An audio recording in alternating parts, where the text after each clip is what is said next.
नमस्कार, मैं हूं मृत्युंजय कुमार झा। शाम के 5:30 बज चुके हैं और अगले आधे घंटे तक आपके सवालों का सबसे बड़ा मंच तैयार है।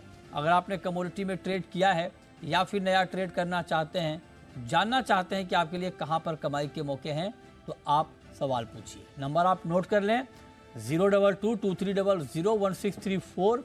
इसके अलावा आप 02223001635 पर भी अपना सवाल पूछ सकते हैं।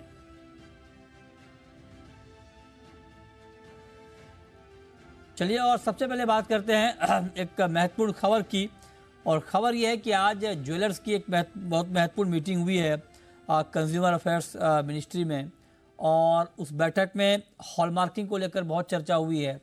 क्या बातचीत हुई है, क्या हॉलमार्किंग के नियम और सख्त होने जा रहे हैं, इस पर बात करने के लिए हमारे साथ सैयद मेहरा साहब हैं, चेयरमैन हैं जेम्स एंड ज्वेलरी काउंसिल के। सैयद मेहरा जी खुद इस मीटिंग में मौजूद थे, जीजेसी को रिप्रेजेंट कर रहे थे। बताइए मेहरा जी, क्या बातचीत हुई है? देखिए, हॉलमार्किंग को लेके 3 इश्यूज थे जो हॉलमार्किंग डिपार्टमेंट और पार्लियामेंट्री कमेटी ने डिसाइड किए थे कि भाई जो कुंदन और जड़ाऊ बहुत टाइम से इसके अंदर हॉलमार्किंग के एम्बिट से बाहर है, उसको वापस हॉलमार्किंग के एम्बिट में क्या लाया जाए, नहीं लाना है तो उसके ऊपर जो ज्वेलरी के पीसेस हैं उसके ऊपर मार्किंग लगा के कि गोल्ड का वेट कितना है और उसके अंदर जो कुंदन जड़ाऊ मीना का वेट कितना है वो डाला जाए। उसको हमने कहा एज ज्वेलर्स कि हम उसको ऑडिट कैसे करेंगे, और अगर 10% 15% जो दिल्ली की जो मुंबई के अंदर या अहमदाबाद के अंदर ज्वेलरी बनती है उसमें ये हो सकता है, लेकिन जो जयपुर के अंदर और दिल्ली के अंदर जो ज्वेलरी बनती है उसके अंदर सिल्वर फॉइल 18, 20, 22 कैरेट के धातु सब यूटिलाइज होते हैं और वो आर्ट है एक, तो उसको हम इसके अंदर एम्बिट में कैसे लाया जा सकता है, वो बहुत मुश्किल है। दूसरी बात हुई कि 40 लाख रुपीस के अंडर जो भी ज्वेलर्स हैं जो जिनका टर्नओवर है वो ऑलरेडी इस एम्बिट के बाहर है हॉलमार्किंग के। तो हमने ये कहा है, उनकी बात को अग्री किया। हमने कहा कि अगर किसी भी ज्वेलर ने हॉलमार्किंग का लाइसेंस लिया है और वो दोनों हॉलमार्किंग के बिना भी और हॉलमार्किंग के साथ माल बेच रहा है और उसका टर्नओवर 40 लाख के अंडर है तो उसको अलाउ ना किया जाए। तो अगर हॉलमार्किंग का आपने लाइसेंस ले लिया है तो आपको पूरी ज्वेलरी हॉलमार्किंग की ही बेचनी होगी। ये एक सोच थी। और तीसरी एक बात थी कि आज हॉलमार्किंग के डिपार्टमेंट ने कहा कि उन्होंने काफी डिस्ट्रिक्ट्स हैं उसका सर्वे किया है। हर डिस्ट्रिक्ट के अंदर छोटा से छोटा ज्वेलर आज भी हॉलमार्किंग का माल बेच रहा है। तो उसका कारण है कि फर्स्ट पॉइंट ऑफ सेल्स है उसके ऊपर हम हॉलमार्किंग अलाउ कर रहे हैं। तो हॉलमार्किंग अगर फर्स्ट पॉइंट पे जहाँ पर मैन्युफैक्चरिंग होती है तो ऑटोमेटिकली वो लास्ट पॉइंट तक जाएगी। चौथी बात है कि 2 ग्राम के नीचे जितनी भी ज्वेलरी बनती है, पहले ये बोला गया था कि 2 ग्राम के नीचे ज्वेलरी है वो हॉलमार्किंग के एम्बिट के बाहर है, लेकिन हमारे सब ज्वेलर्स ने ये बात रखी कि अगर 2 ग्राम के नीचे भी ज्वेलरी है तो आप उसको हॉलमार्किंग के एम्बिट में डाल सकते हैं, क्योंकि ये एक साइंटिफिक, ये उनकी स्टडी उन्होंने बताई है कि 37% जितने भी पीसेस हॉलमार्क हुए हैं उसमें 37% पीसेस, नंबर ऑफ पीसेस में से वो नंबर ऑफ पीसेस 2 ग्राम के अंडर है। अच्छा। तो ऑलरेडी ज्वेलर उसको एक्सेप्ट कर चुका है। अच्छा। तो हमने बोला अगर थोड़ा चीजें हम स्ट्रेच करें और बाकी चीजों के अंदर जो छोटे ज्वेलर्स हैं उनको ज्यादा तकलीफ नहीं आए कि छोटे एरिया के अंदर, सपोज बिहार के छोटे गांव के अंदर बैठा है और वो ज्वेलरी बना रहा है, उसका टर्नओवर 40 लाख के नीचे है, उसको जाना पड़ेगा 300 किलोमीटर दूर जाके हॉलमार्क कराना, पूरा दिन उसका वेस्ट होगा। कुछ चीजें ज्वेलर्स हमने मान ली हैं और कुछ चीजें जो प्रैक्टिकल नहीं थी, इम्प्रैक्टिकल थी और बहुत टाइम से हम है ना मेहरा जी। मान लीजिए कि आपने जिसका एग्जाम्पल दिया कि छोटे से गांव में अगर कोई 300 किलोमीटर जाएगा, अगर आपकी ये बात मान ली जाए, दूसरा पक्ष ये है कि मान लो 40 लाख से कम का जिनका टर्नओवर है, आप कह रहे हैं कि उनको छूट मिली हुई है कि वो हॉलमार्किंग विदाउट हॉलमार्क भी बेच सकते हैं, लेकिन कंज्यूमर तो वहां भी ठगा जा सकता है ना। अगर कोई छोटा कंज्यूमर ज्वेलरी खरीदने जा रहा है इन सुदूर इलाकों में, तो उनका हित कैसे सुरक्षित रहेगा? उनको तो फिर कम प्योरिटी का गोल्ड मिल सकता है, ये कौन देखेगा, कौन चेक करेगा? आज भी जब ये हॉलमार्किंग नहीं थी या जब हॉलमार्किंग आई भी, इतने सालों से कस्टमर जो माल खरीदता है और बाद में वापस बेचने जाता है वो अपने ज्वेलर को ही बेचने जाता है। तो उसको आज तक कभी भी एज जीजेसी हमारे पास कंप्लेन नहीं है या कोई ये बात क्या बात कर रहे हो मेरा जी? आप कहाँ किनसे बात कर रहे हो? मैं आपको मुंबई के आसपास के इलाके की जानकारी दे दूंगा जहाँ पे अभी भी विदाउट हॉलमार्क ज्वेलरी बिक रही है। कहाँ आप इंटरेक्ट कर रहे हो, किनकी बात कर देखिए, रहे हो आप? नहीं मैंने इस फिर देश से में आपकी बात को हॉलमार्किंग रिपीट क्यों करता मैंडेटरी हूँ, हुआ कोई आपको मालूम कंप्लेन नहीं होगा। आई है। नहीं मेरा जी, आप उस वक्त कंज्यूमर चेयरमैन से नहीं कोई थे। कंप्लेन नहीं आई है हॉलमार्किंग क्यों ज्यादा। मैंडेटरी हुआ आपको मालूम है? खुद जब हंड्रेड परसेंट उस समय जब कंज्यूमर अफेयर्स मिनिस्टर थे रामविलास पासवान साहब, उन्होंने ये साफ तौर पे कहा था, उस वक्त भी कहा था कि गोल्ड में बहुत कम प्योरिटी का गोल्ड बेचा जा रहा है, 12-12 कैरेट तक की ज्वेलरी बेची जा रही है, और इसीलिए हॉलमार्किंग को मैंडेटरी किया गया। आप कह रहे हो कि मतलब सब कुछ अच्छा है, सब अच्छा चल रहा है। अच्छा चलता तो इसके ऊपर इतना जोर क्यों पड़ता, ये अरे बताइए। हर इंडस्ट्री के अंदर, चाहे कोई भी इंडस्ट्री पकड़ लें, उसके अंदर कुछ लोग होते हैं ऐसे जो प्लस काम करते हैं, जो माइनस करते हैं। तो ऐसा तो सबको इस तरीके से देखा नहीं जाता। उसके भाई साहब लिए केडीएम ज्वेलरी भी, ये हॉल बताइए नहीं। मार्किंग ने अरे मेरा उसके जी, लिए केडीएम का नाम सुना है आपने? केडीएम, हाँ 100% है। केडीएम बिक रहा है अभी नहीं बिक रहा है? देखिए, जो भी गवर्नमेंट के स्टैंडर्ड्स है हाँ, उसके हिसाब से बिक रहा है, हॉल मार्किंग के स्टैंडर्ड्स के हिसाब से बिक रहा है। केडीएम में बाकी हॉल मार्किंग के वहां पे रिजेक्ट हो जा रहा है। नहीं नहीं, वो रिजेक्ट हो जा रहा है, मैं तो उससे मैं वो डिसएग्री नहीं कर रहा हूँ, लेकिन मैं कह रहा हूँ, मैं बाकी मेरा जो भी आपसे सवाल ये ज्वेलरी, था। सपोज देखो आज नहीं नहीं, आज मेरा आज मान आपसे लो, सवाल ये था सर कि जो छोटी, जो बात आप, मैं ये आपसे पूछ रहा हूँ कि अगर कोई छोटी जगह में है ना, कंज्यूमर, छोटा कंज्यूमर है बेचारा, गरीब वो भी, उनको, उनके घर में भी शादी होती है, वो भी जाते हैं ज्वेलरी खरीदने, और अगर वो छोटे ज्वेलर से खरीद रहा है तो उनको प्योरिटी की गारंटी कैसे मिलेगी, ये बताइए। देखिए आज जो छोटा ज्वेलर है, हमारी तरफ से वो राइट है कि आज छोटा ज्वेलर है उसको हॉल मार्किंग का लाइसेंस लेने का राइट है, वो हाँ, लाइसेंस ले सकता है।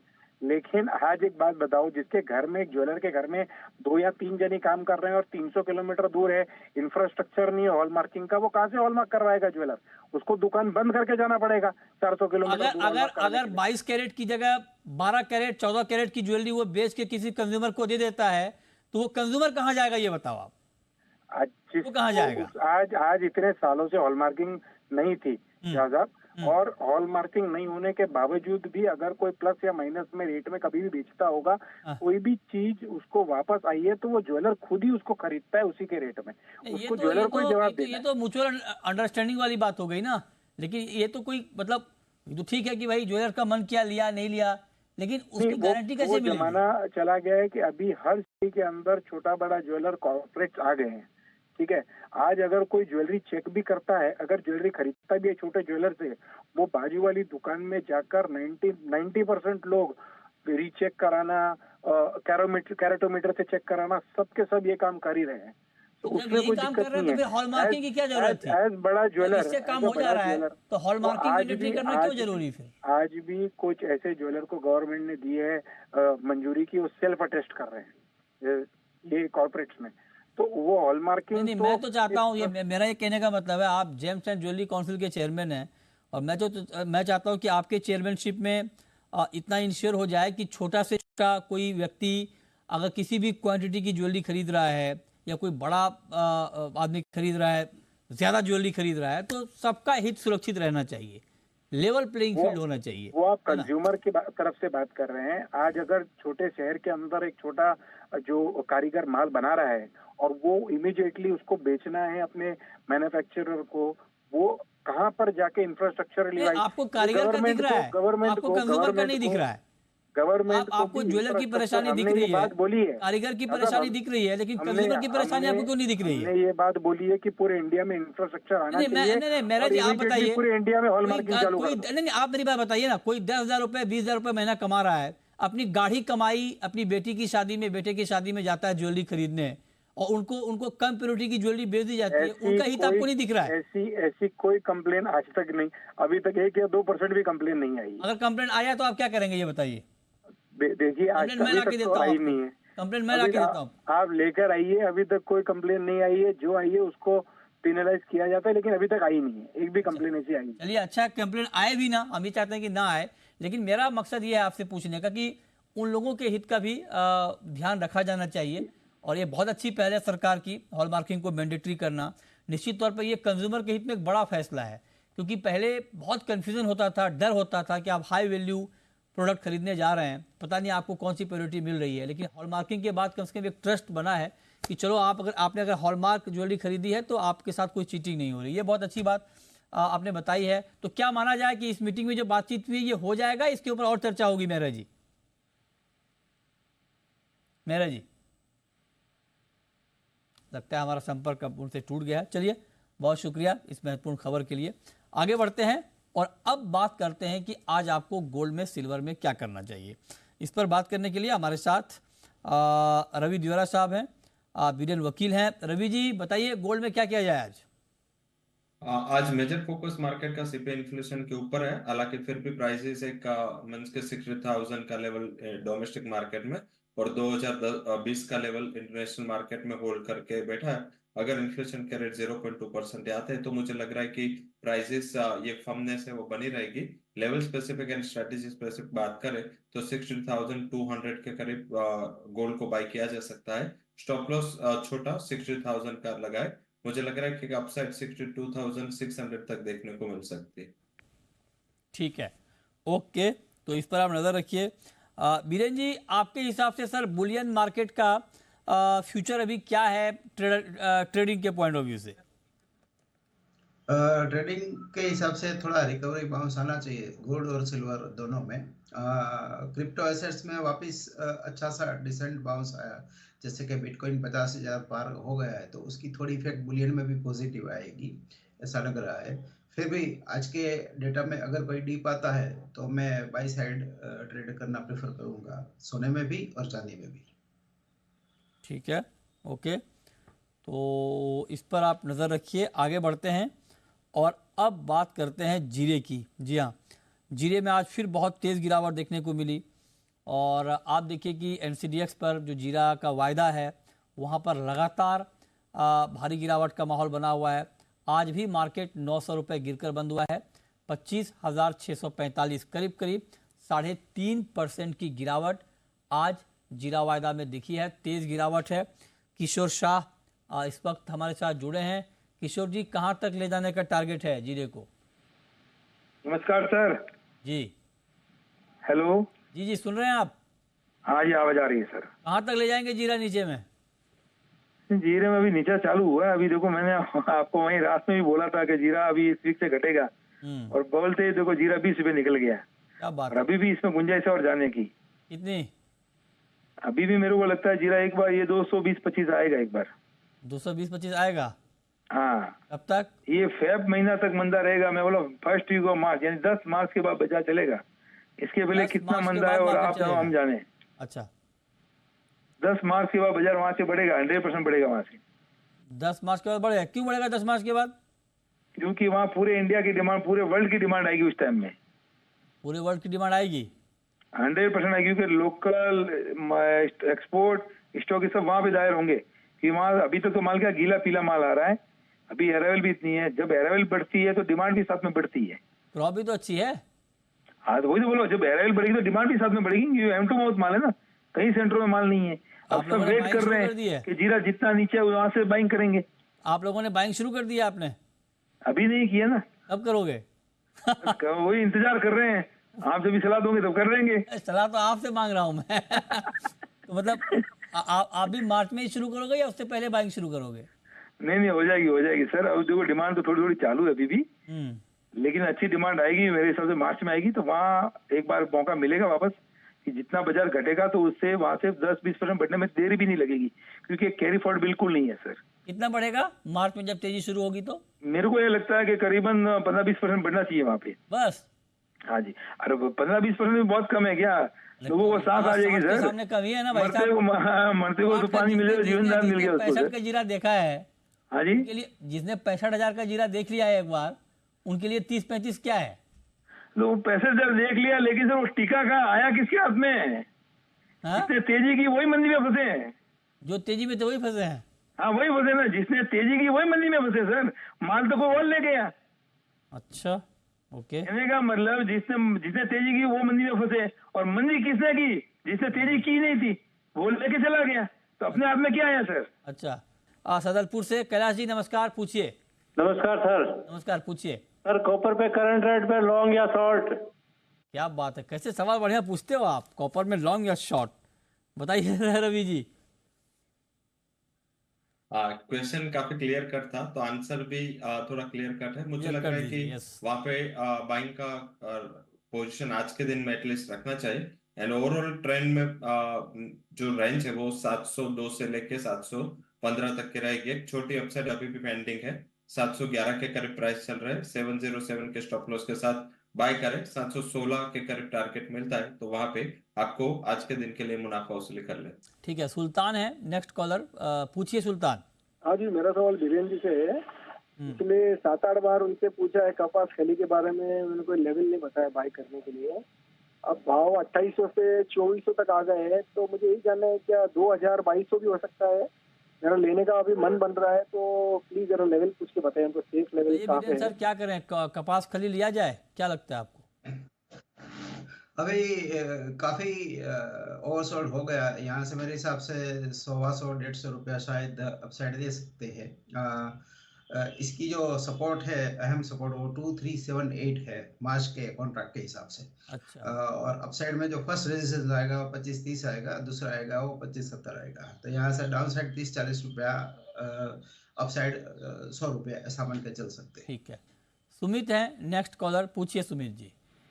सर मेरा सवाल रवि जी से है। हाँ जी। नेचुरल गैस से 165 में बाय किया है, तो क्या करें? 165 में नेचुरल गैस आपने बाय किया है? हाँ, एक्सपायरी भी आने वाली है, तो क्या रोल ओवर भी कर सकते हैं? बताइए सर क्या किया जाए रवि जी? इसमें आप दो स्ट्रेटेजी करें। पहली स्ट्रेटेजी तो रोल ओवर कर ले, प्राइसेस काफी नीचे, इन पर्टिकुलर सीजनलिटी नहीं है और सर्दी भी नहीं, तो भी प्राइसेस मेरे हिसाब से फंडामेंटली अच्छे लेवल पे, थोड़ा टाइम करेक्शन होगा बट प्राइस करेक्शन शायद ऑलमोस्ट हो चुका है। आपके प्राइस जो 165 है उसका ही आप एक कॉल ऑप्शन बेचते रहे जब तक प्राइस 165 के ऊपर न जाए, क्योंकि इससे क्या होगा, इससे आपका जो प्रीमियम है आपको 6 से 7 रुपए का मिलता रहेगा, आपकी कॉस्ट नीचे आएगी और आपको जब ये प्राइसेस 165 को क्रॉस करेंगे आपको एक अच्छा मुनाफा होने की वहां पे प्रोबेबिलिटी है। तो दो टाइप करे, एक रोल ओवर कर ले पोजीशन को और दूसरा उसके सामने नए महीने का 165 का कॉल ऑप्शन बेच दे। ठीक है, नेक्स्ट कॉलर रामविलास हैं, पूछिए। अच्छा माफ कीजिएगा, उनसे हमारा संपर्क टूट गया। रवि जुड़ रहे हैं, पूछिए रवि। नमस्ते जी। नमस्ते, पूछिए। सर मैंने 62,235 पे 3 गोल्ड सेल किए हैं 62,235 पर गोल्ड आपने शॉर्ट किया है 3 लॉट जी, और 1000 रुपए तक भी देख सकता हूँ ऊपर में, नीचे का टारगेट बता दो। क्या लगता है नीचे में बीरेन जी गोल्ड का प्राइस कहाँ तक गिर सकता है? फिलहाल इसकी जो रेंज है, इसमें 61,780 800 यानी 61,800 नियर टर्म सपोर्ट रहेगा। अपसाइड में कोई लंबी तेजी में नहीं देख रहा हूँ, बट जो रिकवरी बाउंस आएगा वो 62,700-800 तक शायद ले जाए, क्योंकि 62,000 की आइटम है। 1.25% की मूवमेंट इसमें कॉमन है। अच्छा ठीक है, ओके। पवन है नेक्स्ट कॉलर, पूछिए पवन जी। सर मेरा सवाल ग्वार पर है बीरेन वकील सर से कि ग्वार को सेल करना चाहिए, परचेज करना चाहिए, इसमें टारगेट और एसएल जरूर बताएं सर। बताइए बीरेन जी, ग्वार पर क्या लग रहा है आपको? ग्वार में काफी डिसेंट सेल ऑफ आया है, तो इस भाव से मैं सेल करना नहीं प्रेफर करूंगा। मैं थोड़ा बाउंस की इंतजार करूंगा, या तो अगर किसी को एग्रेसिव या चांस ट्रेड लेना है, थोड़ा रिस्की ट्रेड लेना है, तो करंट लेवल पे बाई किया जा सकता है। 5110 का स्ट्रिक्ट एसएल होना चाहिए। अपसाइड में 5440 तक का लक्ष्य रख सकते हैं और 8-10 दिन 2 वीक की टाइम फ्रेम रख सकते हैं। ठीक है, मनीष हैं नेक्स्ट कॉलर, पूछिए मनीष जी। हेलो जी पूछें। हाँ, मैं गोल्ड में पूछना चाहता हूँ कि मैं 61,300 61,100 ये 15 दिन के अंदर मिल सकता है क्या? मैं खुद एनालिसिस करता हूँ। अच्छा, अगर ये श्योर होना चाहता हूँ बीरेन जी बताइए से रवि या जी, मिल सकता है क्या? रवि जी से हाँ रवि जी बताइए। हाँ, बेसिकली मुझे लग रहा है कि अभी कोई बड़ी प्रोबेबिलिटी नहीं है एक अच्छा फॉल के। अगर 61,800 के करीब भी मिल जाता है तो मेरे हिसाब से एक बेटर लेवल मानना चाहिए। आप जो बोल रहे हो डेफिनेटली काफी अच्छा सपोर्ट है, तो बाद में आप वो स्टॉप लॉस लगा दीजिएगा। एंड अगर 780-800 के करीब आता है तो आज रुके, एंड पर्टिकुलर आज इन्फ्लेशन के डेटा को एक बार वॉच कर ले। अगर इन्फ्लेशन सही आती है तो जो अपसाइड मिलेगा वो यही लेवल से मिलेगा, बट यस ऊपर भी प्रोबेबिलिटी काफी लिमिटेड है 62,700। तो आप 300 का वेट ना करें, अगर 800 के करीब आता है तो भी आप एग्रेसिवली बाय कर सकते हैं। ओके, मनीष है नेक्स्ट कॉलर, पूछिए मनीष। सर मेरा सिल्वर ले रखा है मैंने 71,200 पे, क्या करना चाहिए मेरे को? 71,200 पर सिल्वर में आपने बाइंग की है। चांदी में अभी बाइंग के ट्रेड में बने रहना चाहिए बीरेन सर? टेम्पररी बाउंस है इसमें, इंटरमीडिएट रैली शायद हम इसको 72,400 यानी 72,400 72,800 तक शायद देख सकते हैं। डाउन साइड का 70,500 का स्टिक स्टॉप लॉस रखना चाहिए बाई साइड की पोजीशन में। ओके, चलिए बहुत शुक्रिया बीरेन जी आपका, रवि जी आपका हमारे साथ जुड़ने के लिए। लेकिन लहसुन के दाम बहुत बढ़ गए हैं और इसके पीछे की वजह क्या है, आखिर दाम क्यों बढ़े हैं, आगे भाव क्या रहेंगे। रिटेल में भाव 600 रुपये प्रति किलो तक पहुंच चुका है, आखिर ऐसा हो क्यों रहा है। मुंबई की वाशी एपीएमसी मंडी से इसका जायजा लिया है जी मीडिया संवाददाता सौरभ पांडे ने। आइए आपको दिखाते हैं। हाल के दिनों में लहसुन की कीमतें बढ़ने की वजह से ग्राहक और व्यापारी दोनों ही परेशान हैं, जिसके चलते लहसुन का जो महजाज है वो गर्म होते हुए नजर आ रहा है। इस वक्त हम आप पहुंचे हैं नवी मुंबई के एपीएमसी मार्केट में, जहां व्यापारियों से समझेंगे कि बढ़ती हुई कीमतों के पीछे क्या वजह है। सर दादा, हम आपसे समझना चाहेंगे कि हाल के दिनों में जो कीमतें बढ़ी हैं लहसुन की, क्या वजह रही है। वजह ये है कि अगले साल 50% क्रॉप था, वो 50% क्रॉप पूरा हो जाने के बाद ये साल 2 महीना लेट हुआ नया क्रॉप, इसलिए वो खाद बढ़ी है, माने वो फासला बढ़ा है। लहसुन की आमदनी अब ज़्यादा नहीं हो रही है नए लहसुन में भी, तो 1 महीने के बाद भाव गिरेंगे। गया साल में माल कम था, इसके लिए जूना माल का भी बाजार टाइट था। अभी खाली एमपी का लहसुन निकल रहा है और राजस्थान का और बाकी स्टेट का माल निकलना चालू होएगा तो बाज़ार ऑटोमेटिक कम हो जाएगी, लेकिन अभी माल कम है करके बाज़ार ये टाइट है। पिछले साल का लहसुन का क्रॉप कम था, लहसुन एकदम जनवरी में ही ख़त्म हो गया था पूरा। अभी नया क्रॉप चालू हो गया है तो अभी थोड़ा रेट हाई है नए का, लेकिन 8 से 10 दिन में और इससे आधा रेट हो जाएगा। इसकी वजह यही है कि जूना जो लहसुन है वो सब ख़त्म हो गया है और नया अभी निकलना, क्रॉप नया आना शुरू हुआ है, लेकिन अभी थोड़ा और कच्चा है।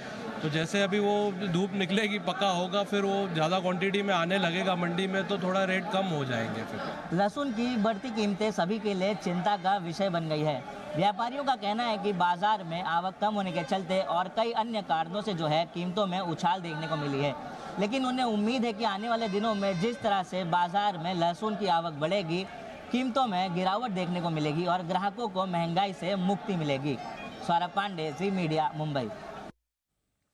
तो फिलहाल इस बुलेटिन में इतना ही।